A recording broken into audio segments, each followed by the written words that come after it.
नमस्कार दोस्तों, स्वागत है आपका इस स्टडी प्लेटफॉर्म शिक्षा निकेतन में। दोस्तों, आज हम इस वीडियो में हिंदी के कुछ महत्वपूर्ण प्रश्नों को हल करेंगे। ये प्रश्न आने वाली सभी प्रतियोगी परीक्षाओं के लिए बेहद सहायक साबित होंगी। मुख्यतः उत्तर प्रदेश पुलिस तथा एसएससी जीडी के लिए हिंदी का जो सिलेबस है उसको देखते हुए इस वीडियो को बनाया गया है। तो चलिए शुरू करते हैं बिना समय गंवाए। आज का पहला प्रश्न है, हिंदी किस भाषा का शब्द है? Option A Sanskrit, option B Farsi, option C जापानी, ऑप्शन डी पाली। बताइए मित्रों, इसका सही उत्तर क्या होगा? इसका सही उत्तर जाएगा विकल्प बी के साथ। हिंदी भाषा फारसी शब्द से लिया गया है। हिंदी की जो जननी है उसे संस्कृत कहा जाता है, लेकिन जो हिंदी शब्द है वो फारसी भाषा से लिया गया है। इसका उत्तर जाएगा विकल्प बी के साथ। बढ़ते हैं अगले प्रश्न की ओर। अगला प्रश्न है प्रश्न संख्या 2 हमारा, महर्षि में संधि है। महर्षि में कौन सी संधि होगी? ऑप्शन ए दीर्घ संधि, ऑप्शन बी गुण संधि, ऑप्शन सी वृद्धि संधि, ऑप्शन डी अयादि संधि। बताइए मित्रों, इसका सही उत्तर क्या होगा? इसका सही उत्तर जाएगा ऑप्शन बी के साथ, गुण संधि। महर्षि में गुण संधि है। अगर हम इसका विच्छेद करते हैं तो विच्छेद होगा महा प्लस ऋषि, महाधन ऋषि।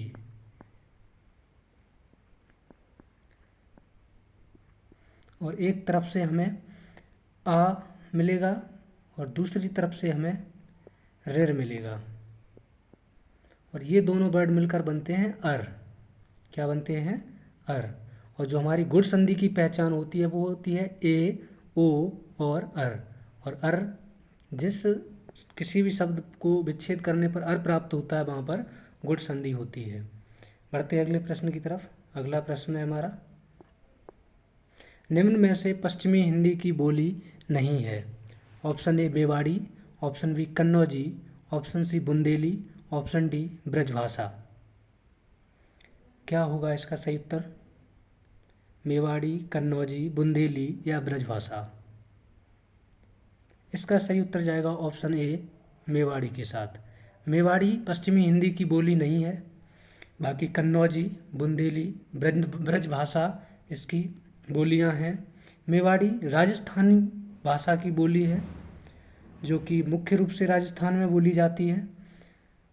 और कन्नौजी, बुंदेली, ब्रजभाषा के अलावा और भी पश्चिमी हिंदी की बोली हैं, जैसे खड़ी बोली, बांगरू, दक्षिणी, ये 3 और हैं। मुख्यतः पश्चिमी हिंदी की 6 बोलियां हैं। इसका उत्तर जाएगा ऑप्शन ए के साथ। बढ़ते हैं अगले प्रश्न की ओर। अगला प्रश्न है हमारा प्रश्न संख्या 4, मेवाती किस उपभाषा की बोली है? मेवाती किस उपभाषा की बोली है? ऑप्शन ए पूर्वी Hindi, option B Pashchimi Hindi, option D Bihari, option C Bihari, option D Rajasthani. बताइए मित्रों, इसका सही उत्तर क्या होगा? इसका सही उत्तर जाएगा ऑप्शन डी के साथ। क्या? ऑप्शन डी के साथ, राजस्थानी। जो मेवाती जो उपभाषा है वो राजस्थानी भाषा की है। राजस्थान में मुख्य रूप से 7 भाषाएं बोली जाती हैं, जैसे कि मारवाड़ी, मेवाड़ी, ढूंढाड़ी, हड़ौती, मेवाती, बागड़ी, मालवी। ये मुख्यतः 7 बोलियां बोली जाती हैं राजस्थान में। राजस्थान भाषा की बोलियां हैं। और सबसे ज़्यादा अगर भाषाओं में विविधता देखी जाती है तो राजस्थान में ही देखी जाती है। इसका उत्तर जाएगा विकल्प डी के साथ। विकल्प डी सही रहेगा इसका। बढ़ते हैं अगले प्रश्न की तरफ। अगला प्रश्न है हमारा प्रश्न संख्या 5, पश्चिमी हिंदी की उत्पत्ति किस अपभ्रंश से मानी जाती है? ऑप्शन ए सौरसैनी अपभ्रंश, ऑप्शन बी अर्धमागधी अपभ्रंश, ऑप्शन सी मागधी अपभ्रंश, ऑप्शन डी बिहारी अपभ्रंश। इस प्रश्न का सही उत्तर जाएगा ऑप्शन ए के साथ। जो पश्चिमी हिंदी की उत्पत्ति है वो सौरसैनी अपभ्रंश से मानी जाती है। मित्रों, सौरसैनी अपभ्रंश से 3 भाषाओं का उपभाषाओं की उत्पत्ति मानी जाती है। पश्चिमी हिंदी की, राजस्थानी और पहाड़ी उपभाषा। मुख्य रूप से भारत में 5 उपभाषाएं हैं, पश्चिमी हिंदी, राजस्थानी, पहाड़ी, पूर्वी हिंदी तथा बिहारी। बढ़ते हैं अगले प्रश्न की तरफ। अगला प्रश्न है हमारा प्रश्न संख्या 6। किस भाषा को भारत की राष्ट्रभाषा का दर्जा प्राप्त है? Option A Hindi, option B Angrezi, option C Urdu, option D उपरोक्त में से कोई नहीं। इस प्रश्न का उत्तर जरा सोच समझ के दीजिएगा। इसका सही उत्तर जाएगा ऑप्शन डी, उपरोक्त में से कोई नहीं, क्योंकि भारत की किसी भी भाषा को राष्ट्रभाषा का दर्जा प्राप्त नहीं है। हिंदी भाषा है, उसे अनुच्छेद 343 के अंतर्गत राजभाषा का दर्जा प्राप्त है। राजभाषा का, किसका? राजभाषा का, ना कि राष्ट्रभाषा का। तो इस प्रश्न को थोड़ा याद रखिए, अच्छा प्रश्न है, एग्जाम में आने की संभावना रहेगी इसकी। अगला प्रश्न, भारतीय संविधान के किन अनुच्छेदों में राजभाषा संबंधी प्रावधानों का उल्लेख है? ऑप्शन ए 343 से 351 तक, ऑप्शन बी 343 से 415 तक, ऑप्शन सी 443 से 135 तक, ऑप्शन डी 334 से 153 तक। बताइए दोस्तों, इसका सही उत्तर क्या होगा? इसका सही उत्तर जाएगा ऑप्शन ए के साथ। अनुच्छेद 343 से 351 तक जो हिंदी अपनी राजभाषा है उसका प्रावधानों का उल्लेख मिलता है, तो इसका सही विकल्प हो जाएगा ऑप्शन ए। बढ़ते हैं अगले प्रश्न की तरफ।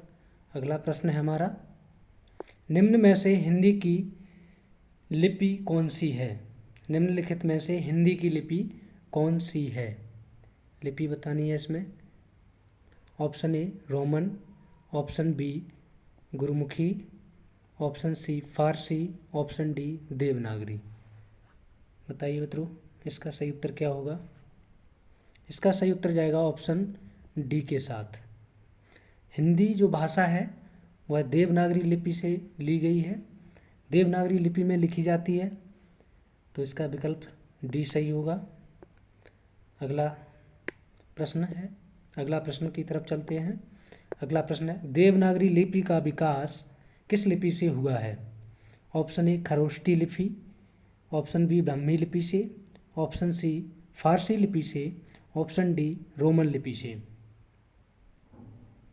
बताइए मित्रों, इसका सही उत्तर क्या होगा?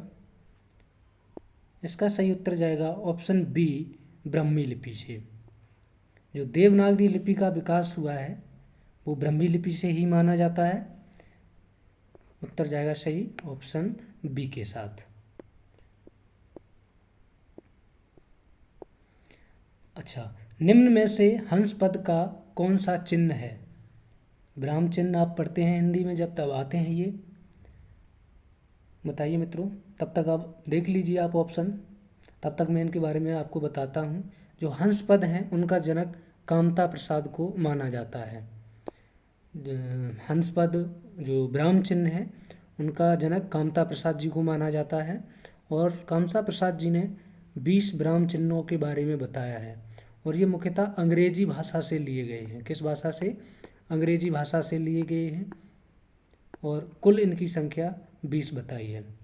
जो पूर्ण विराम है, पूर्ण विराम, इसको मुख्यतः इन्होंने अपने चिन्हों में शामिल नहीं किया है। तो हंस पद, या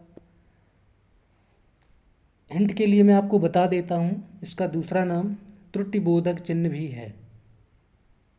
अब तक तो आपने उत्तर ढूंढ लिया होगा। इसका सही उत्तर जाएगा विकल्प सी के साथ। हंस पद या त्रुटिबोधक चिन्ह कहा जाता है इसे। जब किसी वाक्य में हम किसी शब्द को लिखना भूल जाते हैं तो वहाँ पर इस शब्द का प्रयोग किया जाता है। जैसे बच्चे खेल रहे हैं, बच्चे खेल रहे हैं, मैं वाक्य लिखता हूँ यहाँ पे, बच्चे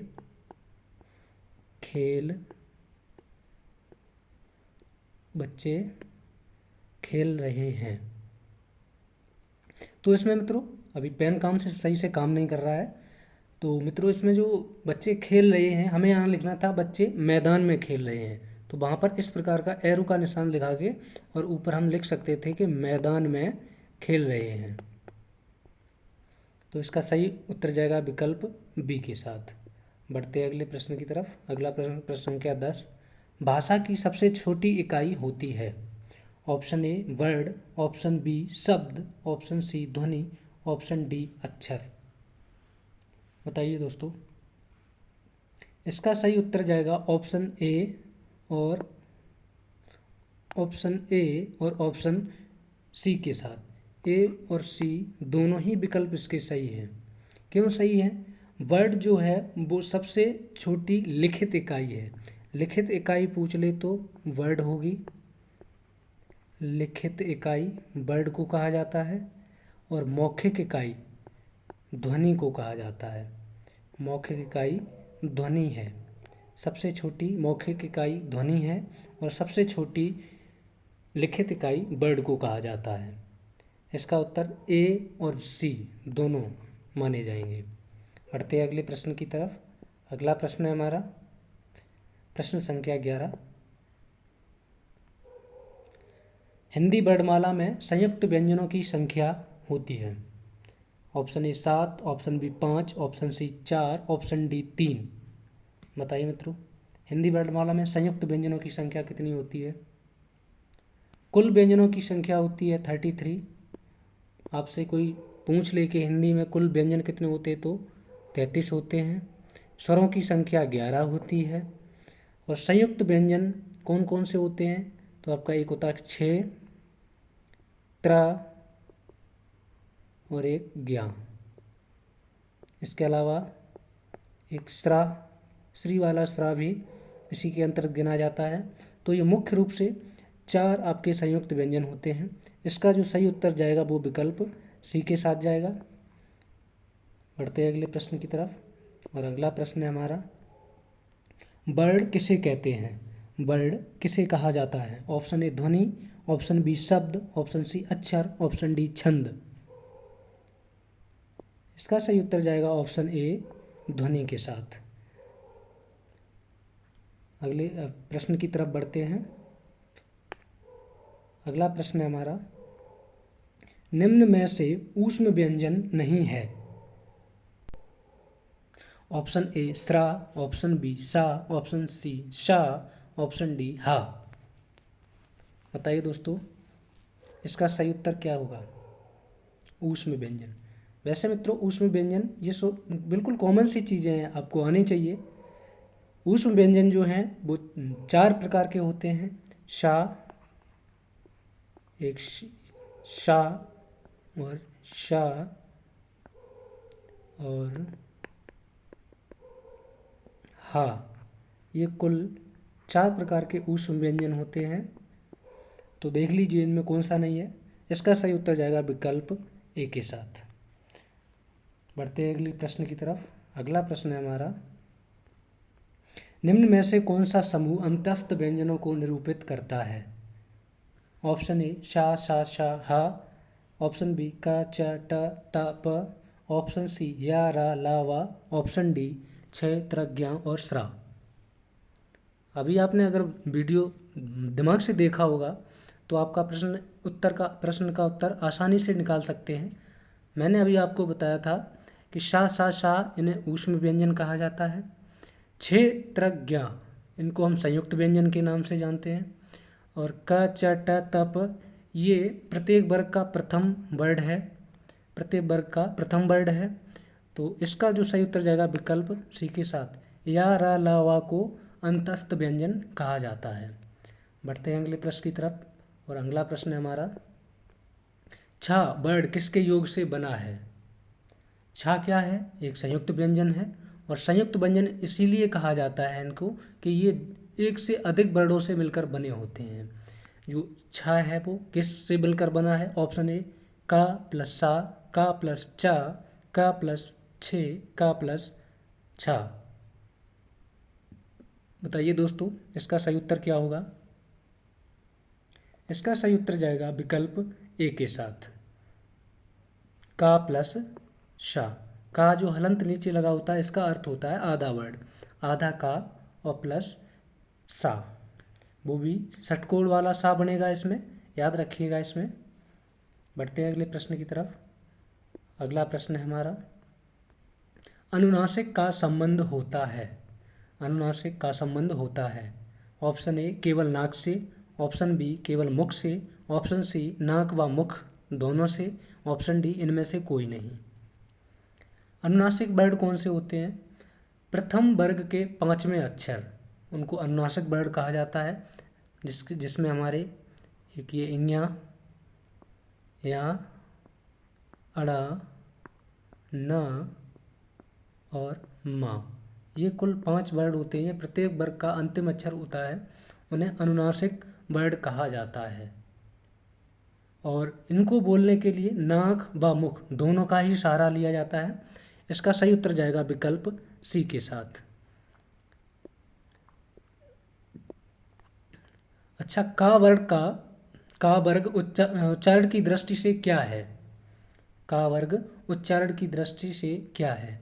यहाँ पर मित्रों का वर्ग का मतलब है का वर्ग के आने वाले सभी वर्णों से, जैसे का, खा, गा, घा व इञ्ञा, ये 5 अक्षर हैं, इसके जो वर्ग में आते हैं। तो ये उच्चारण की दृष्टि से क्या है? ऑप्शन ए ओष्ठ, ऑप्शन बी कंठ, ऑप्शन सी तालु, ऑप्शन डी नासिक्य।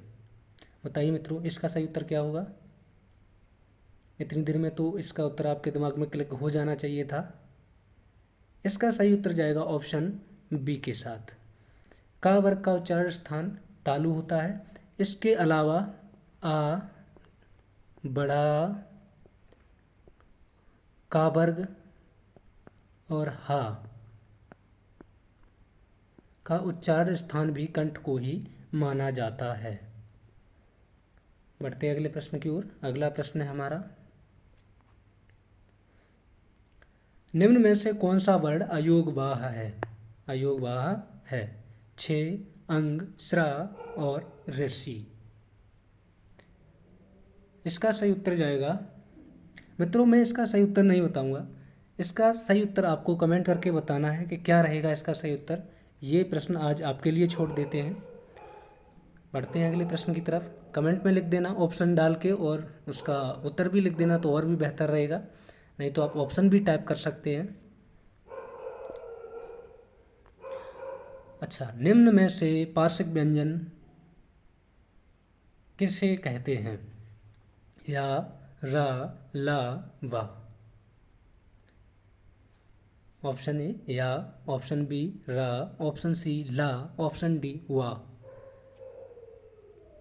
बताइए दोस्तों, इसका सही उत्तर क्या रहेगा?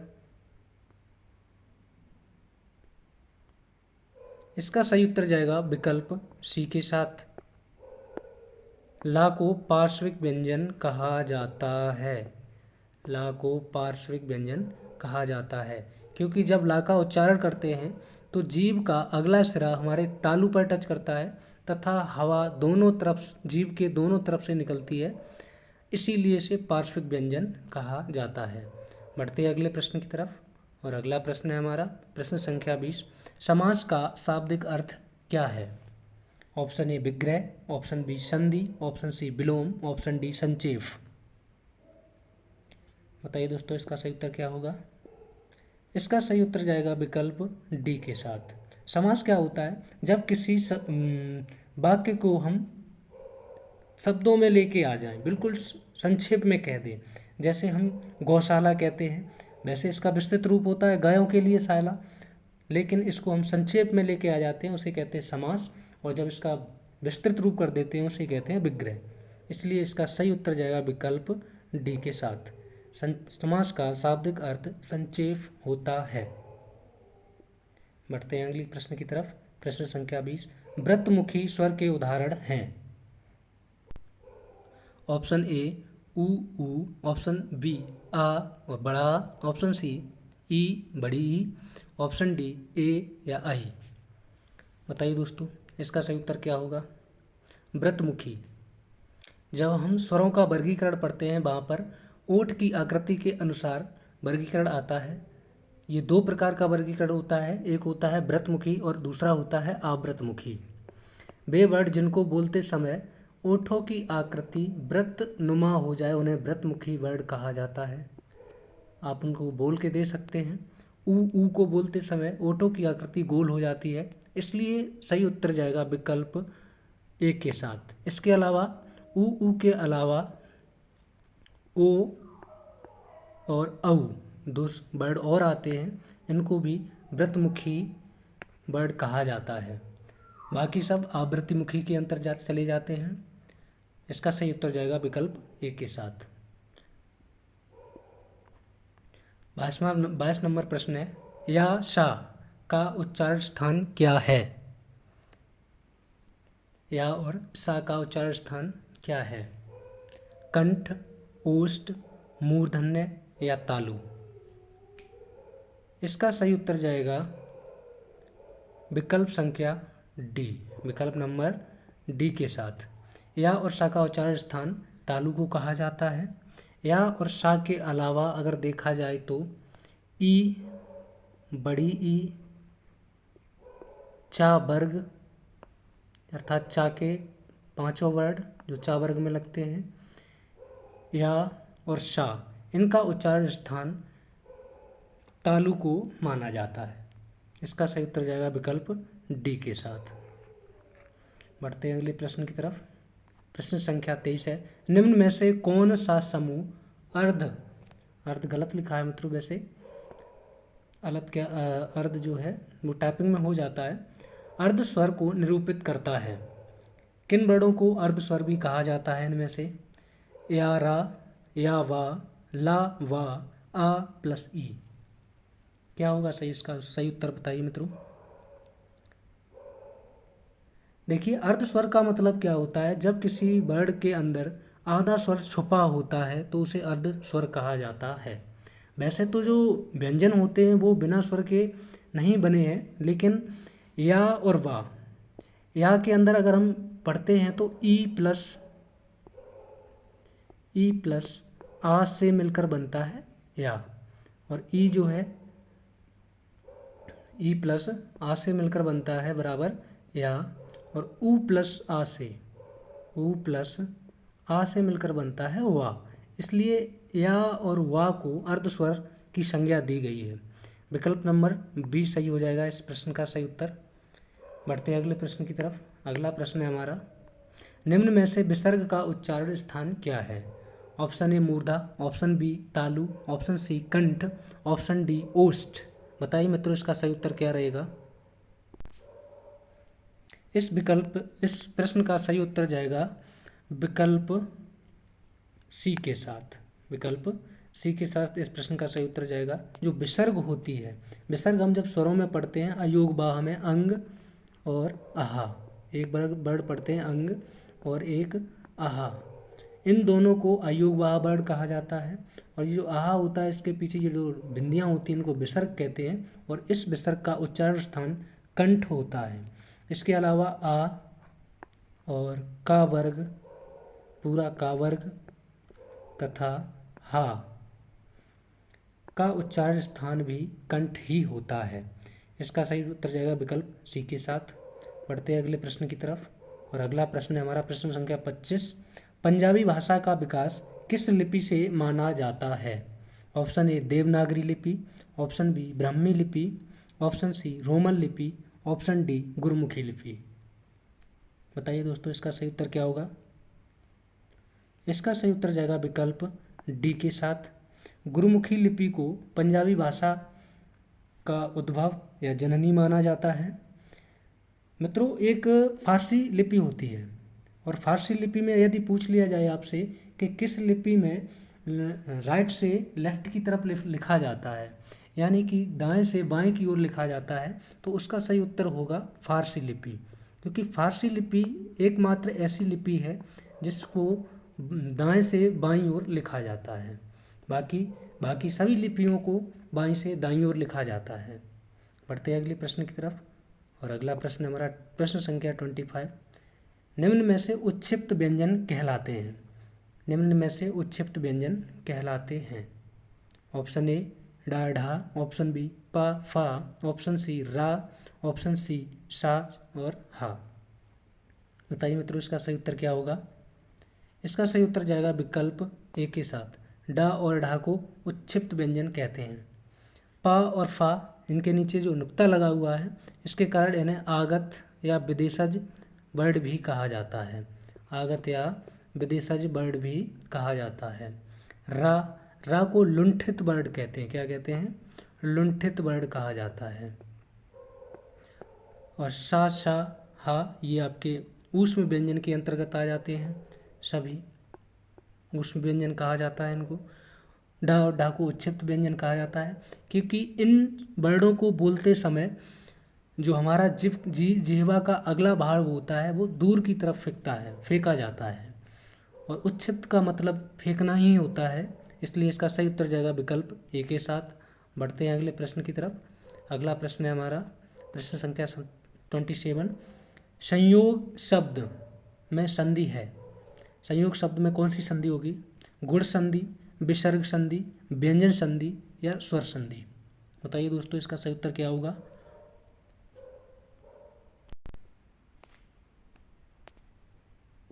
इसका सही उत्तर जाएगा विकल्प डी, विकल्प सी के साथ, व्यंजन संधि।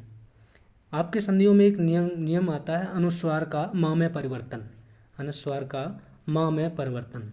तो जो माँ अंग की बिंदी रखी है सा के ऊपर, ये माँ में परिवर्तन हो जाता है, वो भी आधा माँ। सम धन योग, इसका विच्छेद हो जाएगा सम धन योग, इसलिए इसका सही उत्तर जाएगा विकल्प सी के साथ, व्यंजन संधि।